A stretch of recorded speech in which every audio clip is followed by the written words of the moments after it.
안녕하세요. 경기 전분 석소입니다. 오늘 경기의 핵심 흐름과 무료 공유 내용 댓글에 남겨둔 링크에서 확인하실 수 있습니다. 경기 전 꼭 봐야 할 전력, 데이터, 전술 포인트 지금부터 바로 분석해보겠습니다. 이번 매치업의 핵심은 샬럿의 소극적인 백패스 성향과 시카고 살레트로스의 과감한 전진 패스가 정면으로 충돌하는 지점이다. 샬럿은 탈압박하는 상황에서 백패스 빈도가 높으며 그래서 전진 의지가 떨어지고 공격 템포가 죽는 문제를 반복적으로 노출하고 있다. 시카고의 플레이메이커 안톤 살레트로스가 영리하게 중원에서 과감하게 볼을 돌리며 전진 패스를 찔러 넣는다면 결국 상대 라인을 뒤흔들며 득점이 유력한 공간을 창출할 것이다. 그리고 이번 여름 이적 시장을 통해서 야심차게 영입한 폴란드 특급 골잡이 레반도프스키의 골 결정력 역시도 시카고 입장에서는 공격적으로 엄청나게 기대되는 옵션이다. 필립 싱커나 헬의 측면 침투까지 더해진다면 시카고는 다각도에서 샬럿의 소극적인 수비 조직을 흔들어 놓을 수 있을 것이다. 반면 샬럿은 리엘 아바다의 결정력과 팻 비엘의 세트피스 능력을 앞세워 반격을 노려보겠지만 팀 전체의 소극적인 빌드업 성향이 해결되지 않는다면 이들에게 좋은 볼이 전달되기 어려운 구조적 한계를 안고 있다. 지오르노가 중원에서 조금 더 과감한 전진 의지를 보여준다면 샬럿 역시 반등의 실마리를 찾을 수 있겠지만 시즌 내내 지적되어 온 성향인 만큼 단기간에 개선되기는 쉽지 않아 보인다. 시카고는 홈에서의 이점과 레반도프스키라는 확실한 해결사까지 더해지면서 최종 외관 경기를 주도할 가능성이 높다. 경기가 진행될수록 샬럿의 소극적인 빌드업이 반복되면서 시카고의 추가 득점 기회 역시 계속해서 늘어날 공산이 크다. 종합적으로 판단할 때 이번 경기는 시카고가 홈에서의 이점과 확실한 해결사를 앞세워 안정적으로 승리를 가져갈 가능성이 높은 매치업이다. 이번 매치업의 핵심은 휴스턴 중원의 불균형한 압박 구조와 캔자스시티 마누 가르시아의 영리한 방향 전환 전개가 정면으로 충돌하는 지점이다. 휴스턴은 중원에서의 압박이 불균형하며 그래서 선수들이 한쪽 방향으로 몰릴 때 다른 지역 커버 플레이가 늦어질 수밖에 없다. 캔자스시티의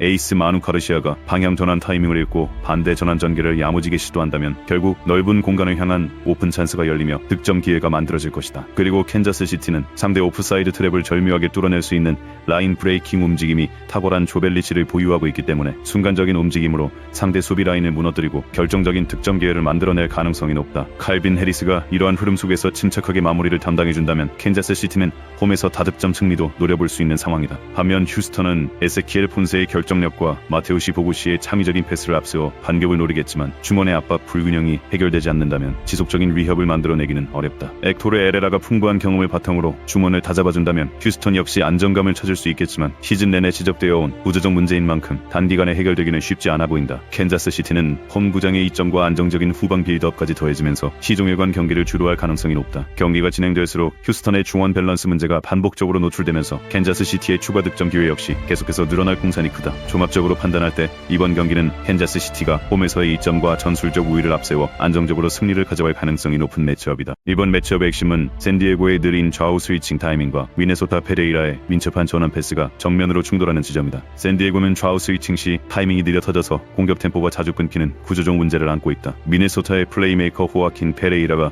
민첩하게 빠른 전환 패스로 방향을 틀어준다면 결국 측면에서 수적 우위를 만들면서 결정적인 득점 기회를 창출해 나갈 수 있을 것이다. 그리고 미네소타는 강력한 인스텝 중거리 슈팅 퍼포먼스가 뛰어난 마마두 DM을 보유하고 있기 때문에 슈팅 공간이 창출될 때마다 과감한 중거리 슈팅 퍼포먼스를 통해서 묵직한 중거리 슈팅 득점포를 터뜨릴 가능성이 높아 보인다. 켈빈 예보아가 이러한 흐름 속에서 침투 능력으로 마무리를 감당해준 거면 미네소타는 원정임에도 다양한 형태의 득점 기회를 만들어낼 수 있을 것이다. 반면 샌디에고는 잉바르트센의 결정력과 트레이어의 창의적인 패스를 앞세워 반격을 노려보겠지만 스위칭 타이밍 문제가 해결되지 않는다면 지속적인 위협을 만들어내기는 어렵다. 알레한드로 알바라도가 조금 더 빠른 판단으로 측면 스위칭에 가담해준다면 샌디에고 역시 숨통이 트일 수 있겠지만 시즌 내내 반복되어 온 문제인 만큼 쉽게 해결되긴 어려워 보인다. 미네소타는 파이브백의 안정적인 수비 조직과 다양한 득점 루트까지 더해지면서 원정임에도 충분히 우위를 점할 가능성이 높다. 경기가 진행될수록 샌디에고의 스위칭 타이밍 문제가 반복되면서 미네소타의 추가 득점 기회 역시 계속해서 늘어날 공산이 크다. 종합적으로 판단할 때 이번 경기는 미네소타가 전환 패스의 완성도를 앞세워 팽팽한 접전 끝에 우위를 점할 가능성이 높은 매치업이다. 이번 매치업의 핵심은 솔트레이크의 답답한 유자 빌드업과 세인트루이스 정상빈의 영리한 하프 스페이스 연계가 정면으로 충돌하는 지점이다. 솔트레이크의 경우 후방 빌드업에서 수비형 미드필더의 위치 선정 능력이 턱없이 부족하며 그래서 전방을 향한 빌드업 연결이 느려터진 동시에 전형적인 답답한 유자 빌드업만 시도한다. 세인트루이스의 수원 삼성 유스 출신 한국인 에이스 정상빈이 하프 스페이스로 내려와 패스를 이어받고 유기적인 원투 패스 패턴으로 경기를 풀어나간다면 결국 세인트루이스가 수월하게 공격 템포를 끌어올리며 공격 흐름을 주도할 것이다. 그리고 세인트루이스의 경우 위협적인 세트피스 찬스를 다양하게 연출해낼 수 있는 능력을 보유한 팀이기 때문에 특히 코너킥, 프리킥 같은 세트피스 상황에서 결정적인 득점 찬스를 다양하게 만들어 나갈 가능성이 높아 보인다. 시몬 베처가 후방에서 안정적으로 볼을 템포를 관리해준다면 세인트루이스는 정상빈을 중심으로 한 공격 전개를 더욱 매끄럽게 이어갈 수 있을 것이다. 반면 솔트레이크는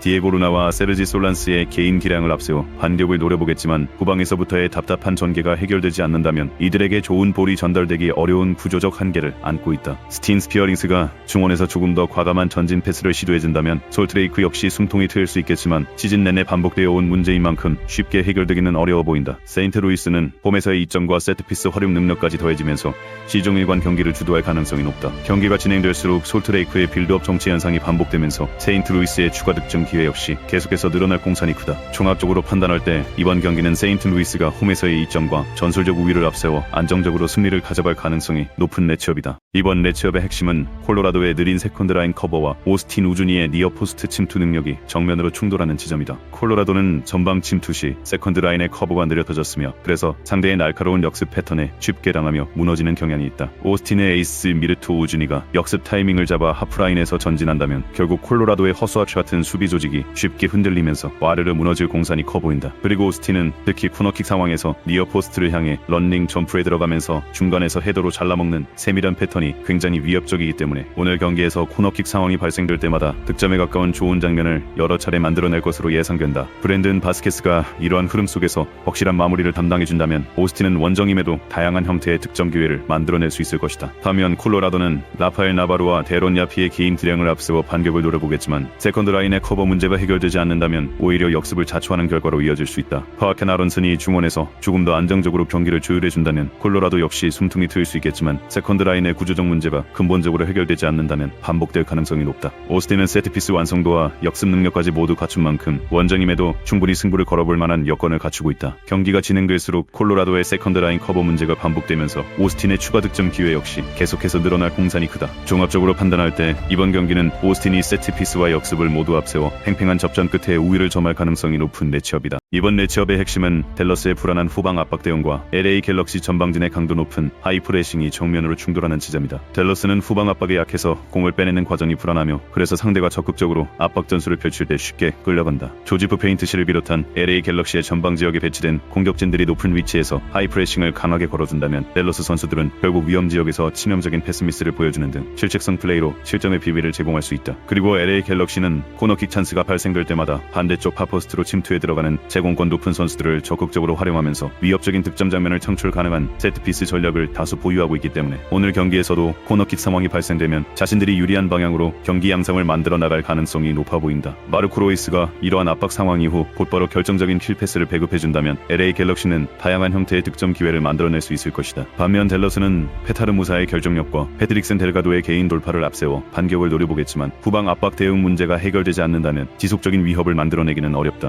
호아킨 발리엔테가 압박 상황에서 조금 더 침착하게 볼을 처리해준다면 댈러스 역시 숨통이 트일 수 있겠지만 시즌 내내 반복되어 온 문제인 만큼 쉽게 해결되기는 어려워 보인다. LA 갤럭시는 하이프레싱의 강도와 세트피스 완성도까지 모두 갖춘 만큼 원정임에도 충분히 우위를 점할 가능성이 높다. 경기가 진행될수록 댈러스의 후반 압박 대응 문제가 반복되면서 LA 갤럭시의 추가 득점 기회 역시 계속해서 늘어날 공산이 크다. 종합적으로 판단할 때 이번 경기는 LA 갤럭시가 하이프레싱과 세트피스를 모두 앞세워 안정적으로 우위를 점할 가능성이 높은 매치업이다. 이번 매치업의 핵심은 시애틀의 후반 세컨드볼 집중력 저하와 포틀랜드 전방진의 승부처 침투 능력이 정면으로 충돌하는 지점이다. 시애틀 선수들은 승부처 타이밍 세컨드볼 경쟁에서 집중력이 떨어지며 그래서 경기 후반으로 갈수록 점유율이 낮아진다. 펠리페 모라를 비롯한 포틀랜드의 전방 지역에 배치된 공격진들이 이 타이밍에 적극적으로 전진하며 침투에 들어간다면 결국 상대보다 한 박자 빠른 세컨드볼 선점으로 득점 기회를 노릴 수 있을 가능성이 높아 보인다. 그리고 포틀랜드는 에이스 데이비드 다코스타가 정교한 킥 능력을 보유하고 있기 때문에 특히 상대 페널티 박스 주변 지역에서 프리킥 찬스를 얻어낼 때마다 날카로운 직접 프리킥 능력을 발휘하면서 결정적인 득점 기회를 창출해 나갈 가능성이 매우 높아 보인다. 아리엘 라스터가 측면에서 지속적으로 크로스를 공급해준다면 포틀랜드는 모라의 마무리와 함께 다양한 형태의 득점 기회를 만들어낼 수 있을 것이다. 반면 시애틀은 알버트 루스낙의 창의성과 폴 로스록의 스피드를 앞세워 초반 주도권을 잡으려 하겠지만 후반 집중력 저하 문제가 반복된다면 앞서가던 흐름마저 내줄 위험이 크다. 오사제 드로사리오가 전방에서 꾸준히 위협을 가해준다면 시애틀 역시 충분히 승산이 있겠지만 시즌 내내 지적되어 온 후반 후반 집중력 문제인 만큼 쉽게 해결되기는 어려워 보인다. 포틀랜드는 홈에서의 이점과 다 코스타의 세트피스 완성도까지 더해지면서 후반 승부처에서 특히 강한 면모를 보여줄 가능성이 높다. 경기가 진행될수록 시애틀의 후반 집중력 저하가 반복되면서 포틀랜드의 추가 득점 기회 역시 계속해서 늘어날 공산이 크다. 종합적으로 판단할 때 이번 경기는 포틀랜드가 홈에서의 이점과 후반 승부처 능력을 앞세워 안정적으로 승리를 가져갈 가능성이 높은 매치업이다. 오늘 경기 분석은 여기까지입니다. 더 자세한 경기 흐름과 무료 공유 내용은 댓글에 남겨둔 링크에서 확인하실 수 있습니다. 경기 전 핵심 정보는 경기 전 분석수에서 함께하세요. 구독, 좋아요, 알림 설정 부탁드립니다.